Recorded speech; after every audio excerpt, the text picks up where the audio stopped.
Welcome back, everybody. Now, what if I told you that the secret to building a high-performing team lies in just 12 simple questions? Well, today we're going to dive into the groundbreaking book, First Break All the Rules by Buckingham and Curt Coffman. This book really challenges conventional wisdom and reveals what the world's best managers do differently. And at the heart of their research are really just 12 powerful questions that measure the strength of a workplace. And these questions really go beyond the surface and tap into the core elements that create a thriving team. If you're new here, my name is Michael and I'm an education leader based in Los Angeles, California, and I have over 20 years of experience working in the field. Now, I've dealt with a wide variety of issues facing leaders today, so my goal in this channel is to help you navigate those challenges through practical and actionable advice. So let's dive right into those 12 questions. Number one, do I know what's expected of me at work? Now, this question really assesses whether employees have clear expectations and an understanding of their roles and responsibilities. Clarity and expectations really is the foundation for employee performance and satisfaction. And so this really starts at the very beginning of the job process. Even when you're interviewing employees, you want to have clear performance expectations within your job description so that people know what to expect from the moment that they arrive in your organization. Question number two is, do I have the materials and equipment I need to do my work right? Now, this question evaluates whether employees have the necessary resources, the tools, and also the support to perform their task efficiently. Adequate resources really enable employees to work efficiently and productively, and without them, these things can really stifle and not enable employees to meet their goals and objectives because of the missing materials and equipment that they need to succeed.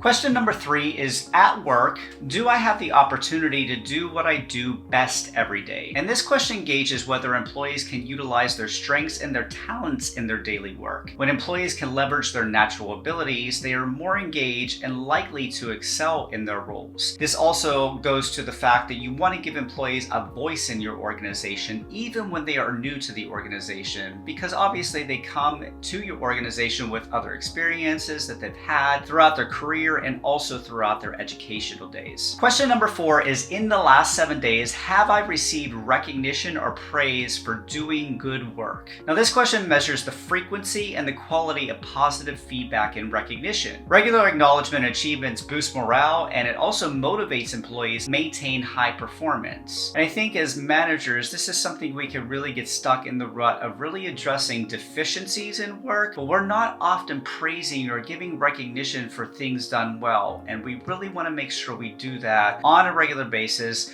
both for individuals, but also for groups within your organization. Question five is, does my supervisor or somebody at work seem to care about me as a person? This question assesses the quality of the employee-manager relationship and whether employees feel valued and cared for on a personal level. A supportive work environment fosters loyalty and commitment. Now, we could get really stuck in the rut of really having boundaries when we're at work, and that's really important to divide work and also life and your personal life, but also being empathetic to things that are going on in that person's life. If they're dealing with situations or family issues or something's arising in their life that's keeping them from meeting their goals and objectives, we want to understand and we want to be empathetic and we want to really know them as a person and not just as one of your subordinates at work. Question number six is somebody at work encouraging my development? Now, this question examines whether employees have opportunities for growth and whether there is somebody actively supporting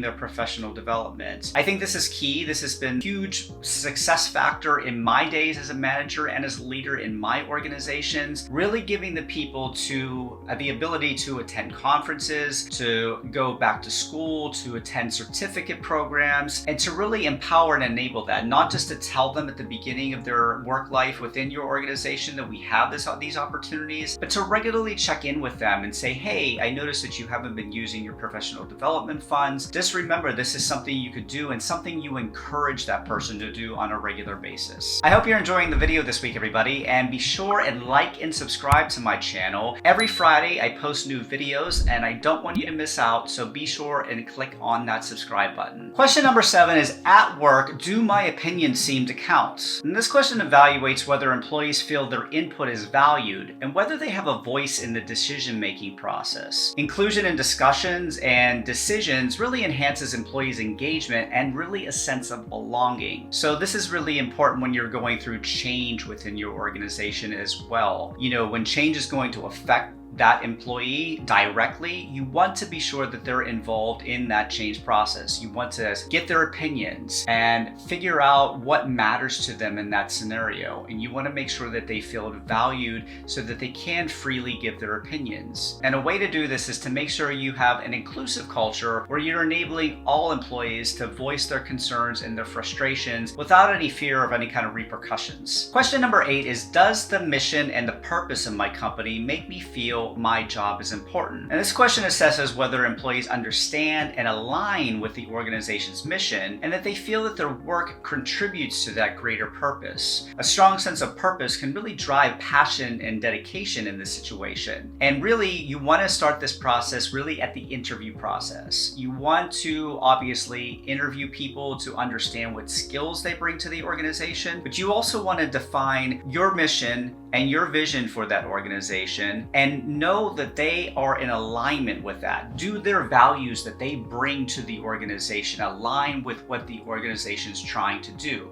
Because they could have all the skills in the world and do well from a technical point of view, but if their values don't align, if they're not accountable or they lie a lot and those things aren't in your values of your organization, you're going to have a lot of problems with that employee. So you really want to catch that from the beginning of the process in the interview. Question number 9 is, are my coworkers committed to doing quality work? And this question examines the work ethic and the commitment among colleagues. Now, really, a culture of excellence and mutual accountability promotes high standards and overall a really high functioning team. So you could be a cog in the wheel that's really doing well, you're really executing, you're committed to your work, but you could have others around you that really aren't as committed. As a leader especially, you need to examine this to figure out if there are deficiencies among certain individuals within your organization, not really being committed to doing the quality of work that you expect them to do, and going back and really examining why they aren't, if they are having deficiencies in their work, whether it's a morale or some kind of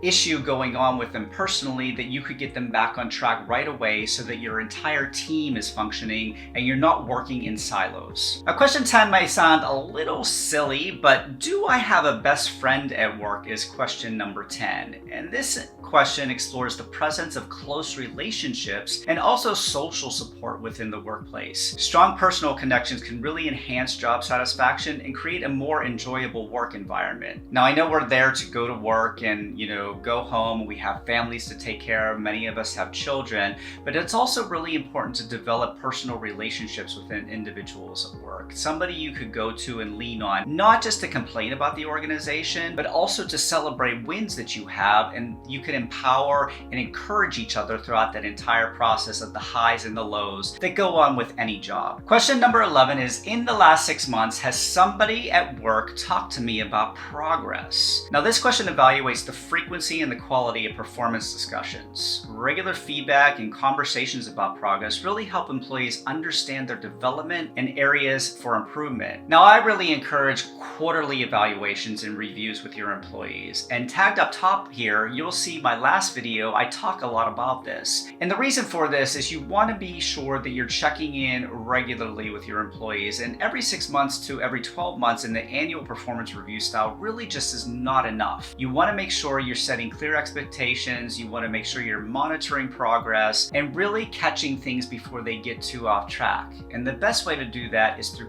quarterly reviews with your employees. And then finally, question 12 is, this last year, have I had opportunities at work to learn and grow? And this question really assesses whether employees have access to learning opportunities and chances to expand their skills and knowledge. Continuous learning really, it's all about the critical long-term care of employees and ensuring their job satisfaction, not in the near term, but also in the long term over the course of their time with you in your organization. Now, as I mentioned just just a moment ago, I really recommend quarterly check-ins and really moving away from that annual performance review. And if your organization is still stuck in the old routine of once a year performance reviews, be sure and check out my other video here where I show you my effective performance management strategies that lead to highly engaged and also motivated employees. That's all for this week, everybody. I will see you in the next video. Bye-bye.